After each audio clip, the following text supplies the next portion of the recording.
உலகமெங்கும் போய் சர்வ சிருஷ்டிக்கும் சுவிசேஷத்தை பிரசங்கியுங்கள். மார்க்கு 16:15.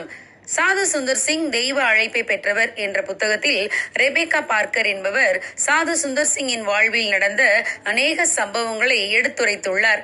சாது சுந்தர் சிங் ஒருமுறை மலைகளை கடந்து சென்று கொண்டிருந்த போது ஓரிடத்தில் பாதை பிரிந்து சென்றது. எந்த வழியில் செல்வது என்று தெரியாமல் சுந்தர் திகைத்து நின்றார். கடைசியில் அவர் ஒரு பாதையை தெரிந்து கொண்டு அதன் வழியாக சென்று ஒரு கிராமத்தை அடைந்தார்.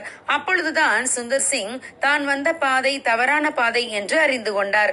மேலும் 11 மைல் திரும்பி நடந்தால்தான் தான் போக வேண்டிய இடத்துக்கு செல்ல முடியும் என்று அறிந்து துக்கத்தோடு நடந்து சென்று கொண்டிருந்தார். திரும்பி வரும் வழியில் ஒரு மனிதனை கண்டு அவனோடு பேச ஆரம்பித்தார். இயேசு கிறிஸ்துவின் மகிமையை அவனுக்கு எடுத்துரைத்தார். அப்பொழுது அந்த மனிதன் தன்னுடைய உடைக்குள் மறைத்து வைத்து புதிய ஏற்பாட்டை எடுத்து காட்டினார். சாது சுந்தர் சிங் காவி உடை உடுத்தி இருந்ததால் நிச்சயமாக அவர் ஒரு இந்து சன்னியாசியாகத்தான் இருக்க முடியும் என்று எண்ணி அவருக்கு பயந்துதான் புதிய ஏற்பாட்டை தன்னுடைய உடைக்குள் ஒளித்து வைத்திருந்தான். பின்பு சாதுவிடம் தனது சந்தேகங்கள் யாவற்றையும் கேட்டு தெளிந்தான். அந்த மனிதனும் கிறிஸ்துவின் சீடனானான். தான் வீணாக கால் கடுக்க பல மைல் தூரம் வேறு பாதையில் விலகி சென்றது இந்த ஒரு ஆத்மாவை கிறிஸ்துவுக்குள் வழிநடத்தத்தான் என்று விளங்கி கொண்டதால் சந்தோஷம் அடைந்தேன் என்று சுந்தர் சிங் கூறியதாக ரெபேக்கா பார்க்கர் எழுதியுள்ளார்.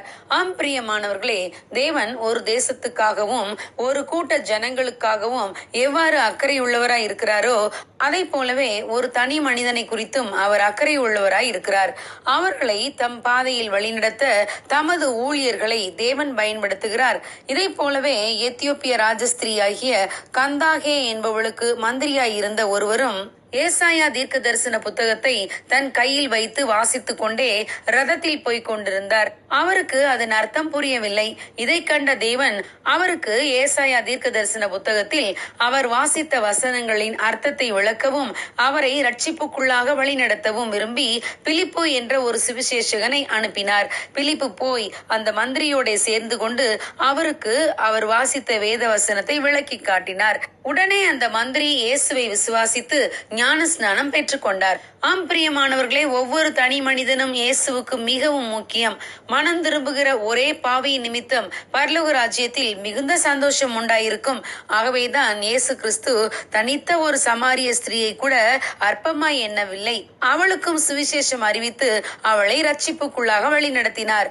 இயேசு கிறிஸ்துவின் உள்ளம் ஒவ்வொரு தனிநபரையும் தேடிக்கொண்டு இருக்கிறது.